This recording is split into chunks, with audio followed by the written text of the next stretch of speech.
pense qu'on peut dire qu'entre 2 et 3 ans d'aujourd'hui, on peut assurer que ce vaccin sera mis à disposition de la population.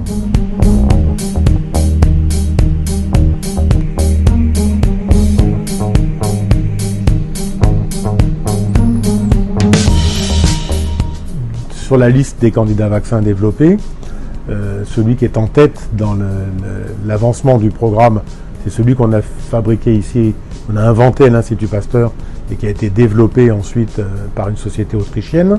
Ça fait 7 ans et on est en phase 3 d'essais cliniques, donc ça a été très vite.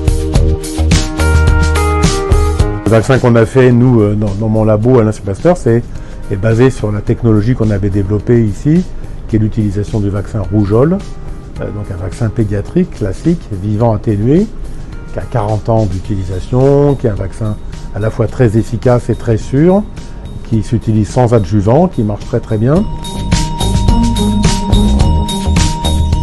En gros, quand les essais auront démontré le résultat, ce qui doit prendre un an et demi, il suffira aux agences réglementaires, l'agence européenne, l'European Medical Agency, EMA, ou l'agence américaine, la FDA, de donner leur autorisation pour que le vaccin soit mis à disposition du public.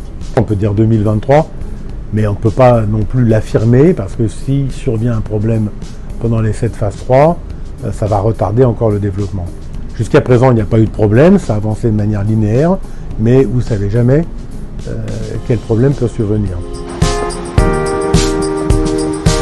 C'est un vaccin qui à la fois aura une utilité dans les zones d'endémie, c'est-à-dire les zones dans lesquelles le virus est là régulièrement, revient, réinfecte, mais aussi un vaccin pour les populations européennes, américaines, Amérique du Nord, qui voyagent.